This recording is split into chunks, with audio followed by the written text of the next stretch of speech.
అదే RTV app వార్తల్ని క్షణాల్లో చదివే అవకాశం ఉంటుంది. ఒక న్యూస్ పేపర్, ఒక టెలివిజన్ ఛానల్ మీ చేతుల్లో ఎప్పుడూ ఉంటాయి. తాడేపల్లిలో మాజీ ముఖ్యమంత్రి జగన్మోహన్ రెడ్డి నివాసం ఏ విధంగా ఉంటుంది, క్యాంప్ ఆఫీస్ ఏ విధంగా ఉంటుంది, ఇది ఎవరికీ తెలియదు. ఎందుకంటే చుట్టూ ఇనప కంచెలతో దాదాపు 5 ఏళ్ల పాటు ఆయన లోపలే ఉన్నారని తాడేపల్లి ప్యాలెస్గా టీడీపీ నేతలు ప్రతిపక్షాలు పిలుచుకున్నటువంటి ఆ ప్యాలెస్ ఇప్పుడు మనం ఒకసారి చూద్దాము.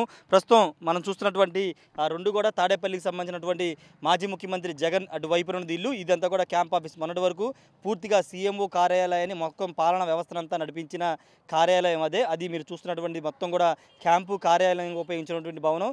మొత్తం కూడా ఐరన్ ఫెన్సింగ్. అంటే మేము దాదాపు ఆ బిల్డింగ్కి ఈక్వల్గా ఉన్నటువంటి రోడ్డు కాలువ పైన ఉన్నటువంటి కరకట్ట రోడ్డు ఎక్కిన తర్వాత మాకు ఈ దృశ్యాలు కనబడతాయి. మెయిన్ రోడ్డు మీదుగా వెళితే కనుక పైన లోపల ఒక ఇల్లు ఉంది, అంత పెద్ద ఇల్లు ఉంది, దాంట్లో ఆఫీస్ నడిపిస్తున్నారని ఎవ్వరు కూడా తెలుసుకోలేరు. అందుకే ఆ ఫెన్సింగ్ మొత్తం కూడా చుట్టుపక్కల ఎక్కడ కూడా కనబడిన విధంగా ఐరన్ ఫెన్సింగ్ వేశారు. అటువైపు మీరు చూస్తున్నటువంటి అటువైపు ఉన్నటువంటి ఆ కలర్ బిల్డింగు అది సేమ్ పక్కనే సేమ్ ఒకటే డిజైన్ ఒకటే కలర్గా ఉంటుంది. అది నివాసం, జగన్మోహన్ రెడ్డి నివాసం. ఈ రెండు బిల్డింగ్లు కూడా ఇప్పుడు ఆంధ్రప్రదేశ్ ప్రజలు బహుశా చూసి ఉంటారు. ఎందుకంటే ఆ స్థాయిలో ఇక్కడ రిస్ట్రిక్షన్స్ ఉన్నాయి. ఎవరు ఫోటోలు వీడియోలు తీయడానికి వీలుండేది కాదు. మీడియా కూడా ఇక్కడ మెయిన్ గేట్ దాటి లోపలికి వచ్చే అవకాశం ఉండేది కాదు. కానీ ఈరోజు ఆంక్షలు ఎత్తివేయడంతో ఈ రహదారి ప్రభుత్వ రహదారిగా గుర్తించడంతో సామాన్యులు సైతం ఈ రహదారి గుండా వచ్చి ఇక్కడ మాజీ ముఖ్యమంత్రి నివాసాన్ని, ఆయన కార్యాలయాన్ని చూసి ఫోటోలు ఆగి సెల్ఫీలు దిగి మరీ వెళ్తున్నారు.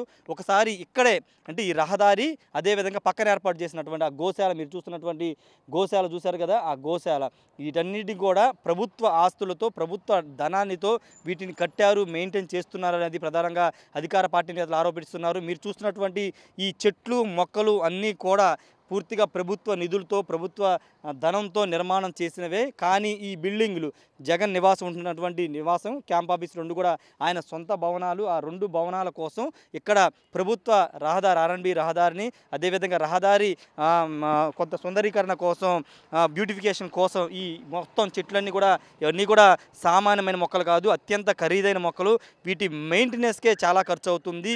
ఈ మెయింటెనెన్స్కి ఈ మొక్కలు తీసుకురావడం కూడా ప్రభుత్వ నిధులతోనే తీసుకొచ్చారు. ఎందుకంటే ముఖ్యమంత్రిగా ఆయనే కొనసాగుతారు, ఇంకో 10-15 ఏళ్ళు కొనసాగుతారు అనే భావనతోనే ఈ నిర్మాణాన్ని చేసింది కూడా గత 6-7 నెలల్లోనే ఇవి చేశారు.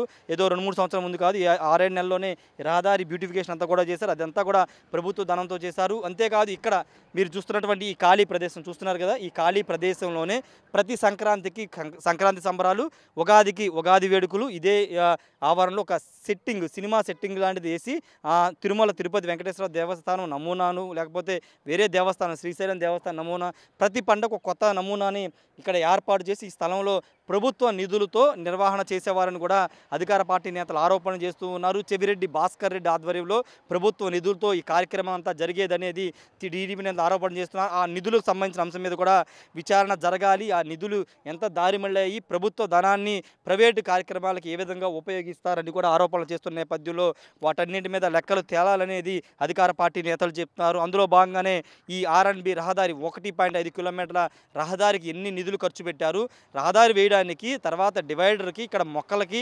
బ్యూటిఫికేషన్కి, వాటి మెయింటెనెన్స్కి, లైటింగ్కి, వీటన్నిటికీ ఎంత ఖర్చు అయిందనే వివరాలు బయటకైతే తీస్తున్నారు. ఇక్కడ రహదారి ఆనుకుని ఇక్కడ చూడొచ్చు, ఒక పెద్ద వాల్ లాగా ఐరన్ వాల్ లాంటిది మీకు కట్టారు. ఒక చైనా వాల్ లాగా ఇక్కడ ఒక ఐరన్ వాల్, అంటే లోపలికి రాకోకుండా ఎటాకులు ఎలాంటివి జరగకోకుండా ఐరన్ వాల్ కూడా కట్టారు. అంటే ఒక 3 అంచెల భద్రత లాగా బయట రోడ్డు మీద ఏమో ఒక ఐరన్ వాల్ లాగా ఇది కడితే, గోడ దగ్గర అక్కడ ఐరన్ కంచె మీరు చూస్తున్నటువంటిది ఇదంతా కూడా ఒక ఐరన్ వాల్ లాగా పొడవాటి రహదారి లాంటిది ఇక్కడ పెట్టారు. చూడొచ్చు ఇదంతా కూడా మామూలుగా కాలువ కట్ట పక్కన ఉన్నటువంటి రహదారి. ఇక్కడ కూడా చెట్లు బ్యూటిఫికేషన్ కోసం కాస్ట్లీ చెట్లు, ఇక్కడ మొక్కలనేది కూడా తీసుకొచ్చి పెట్టిన దృశ్యాలన్నీ కూడా చూడొచ్చు. ఒకసారి ఇటువైపుకి వెళ్తే కనుక ఆ మొక్కలన్నీ కూడా చాలా ఖరీదైన మొక్కలు, ఖరీదుకున్న మొక్కల్ని ఇక్కడ తీసుకొచ్చి పెట్టడం జరిగింది. ఇక్కడ జగన్ని కలవాలంటే 3 అంచెల భద్రత ప్రొవైడ్ చేసిన పరిస్థితి మనం చూస్తున్నాం. ఇంతకుముందు చెప్పినట్టుగానే ఇక్కడ ఒక ఐరన్ వాల్ లాంటిది కడితే అక్కడ ఏకంగా ఇంటిని కనబడకోకుండా ఏకంగా అక్కడ పూర్తిగా ఐరన్ ఫెన్సింగ్ మొత్తం గ్రీన్ కలర్లో మనకు కనబడుతుంది. ఐరన్ ఫెన్సింగ్ మొత్తం కూడా వేసేసిన పరిస్థితి. అంటే ఎక్కడ ఎలాంటి దాడులు కానీ ఎలాంటి అటాకులు కానీ జరగకోకుండా చాలా భద్రత భద్రతను ఏర్పాటు చేసుకున్నారు జగన్మోహన్ రెడ్డి అని టీడీపీ నేతలు, జనసేన, బీజేపీ నేతలు ఆరోపణలు చేస్తున్నారు. వీటికైన ఖర్చు ఎంత, అది వ్యక్తిగతంగా ఖర్చు పెట్టారా, ముఖ్యమంత్రి హోదాలో ఖర్చు పెట్టారా, సొంత భవనాలకి ముఖ్యమంత్రి హోదాలో ఎంత నిధులు తీసుకువెళ్ళి వాడారు అనే దానికి సంబంధించి కూడా తీసుకురావాల్సిన అవసరం ఉంది. మరోవైపు లోపల ఉపయోగించే ఫర్నిచరు, కంప్యూటర్లు అన్నింటికి సంబంధించిన అంశంలో కూడా ఇప్పటికే తెలుగుదేశం పార్టీ నేతలు ఆరోపణలు చేస్తున్న నేపథ్యంలో వైసీపీ కూడా స్పందించింది. ఆ ఖర్చు మొత్తం మేము భరిస్తాము, ఆ ఖర్చు తిరిగి చెల్లిస్తాము, కొనుగోలుకు సంబంధించినటువంటి డబ్బులు మొత్తం తిరిగి చెల్లించడానికి సిద్ధంగా ఉన్నామని ప్రభుత్వానికి లేఖ కూడా రాశారు.